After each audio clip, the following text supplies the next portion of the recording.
Good day everyone, my name is Bevichen Gimba. Today, we are going to present about the Fuyut Spring National Park, isa sa pinakamalaking natural attraction ng Iligan City, Isabela. So, ang Fuyut Spring National Park ay located sa Barangay Santa Victoria, Iligan City. Kilala ito sa malinaw nitong spring water and caves, waterfalls at rich biodiversity. So, hindi lang ito pang tourist spot, kundi isa rin itong protected area na tumutulong sa pag-preserve ng kalikasan at wildlife. Brief history. The name Fuyut is believed come from a local Ibanag term that refers a natural spring or a place where water flows from the ground or rock. Because the area has many natural spring, it became known as a Fuyut Spring. So, ang salitang Fuyut ay isang pinaniniwalaang galing sa local local Ibanag term na tumutukoy sa isang natural spring o lugar kung saan may mga lumalabas na tubig mula sa lupa o bato. Dahil maraming natural spring sa lugar, tinawag itong Fuyut Spring.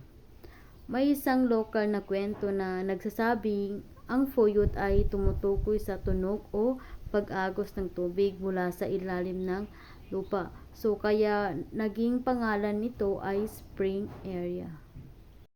Fuyut Spring National Park is a protected natural area located in Iligan City. It was declared a national park in 1938 during the administration of Manuel L. Quezon to protect its natural spring, forests, and wildlife. Later, it became a part of Northern Sierra Madre Natural Park to strengthen the conservation and protection biodiversity. So, ang lugar na iyon ay kinilala bilang protected area noong 1938 sa pamamagitan ng proclamation ng government ng Pilipinas sa panahon ni Manuel L. Quezon. Layunin nito na maprotektahan ang natural spring, kagubatan at wildlife sa lugar. Noong 2005, pinalawak at muling kinilala ang lugar bilang bahagi ng Northern Sierra Madre Natural Park. So, isa sa pinakamalaking protected areas sa Pilipinas. Dahil dito, mas napalakas ang conservation at protection ng biodiversity sa lugar. So, ito yung objectives niya. Protect natural spring and forest. So, protektahan ang natural springs at forest ecosystem nito. Then, preserve wildlife and plant species. So, i-preserve ang mga hayop at halaman na makikita sa loob ng park. Then, promote sustainable ecotourism.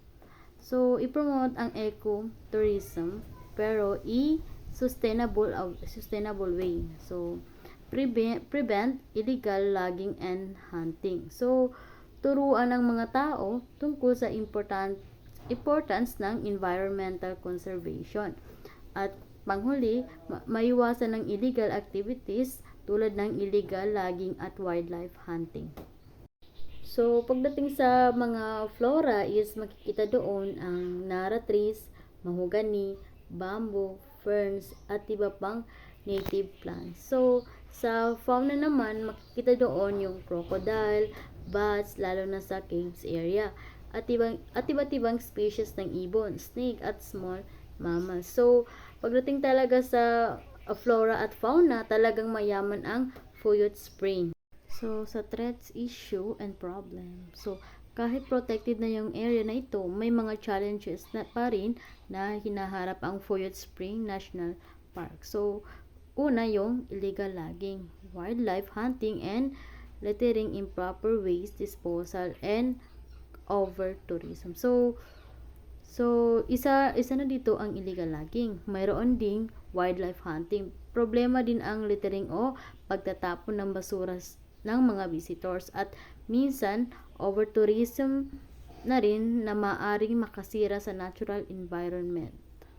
So, kahit ito ay namamanage ng maayos, pwedeng maapektuhan ang biodiversity at kalidad ng tubig sa spring. Management and Conservation, managed by DNR and LGU Iligan.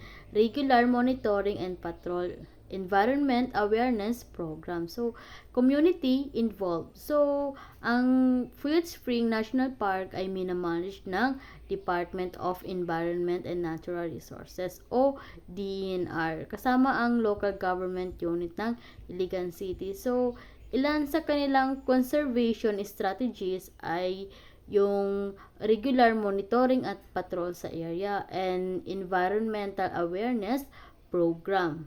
Then, strict implementation ng environment laws at pag-involve ng local community sa conservation efforts. Sa pamagitan ng cooperation ng government at community, mas napoprotektahan ang park. Linkage Partner Agencies logo. So, Department of Environment Natural Resources or DENR, Department of Tourism and Biodiversity Management Bureau, and City Government of Iligan.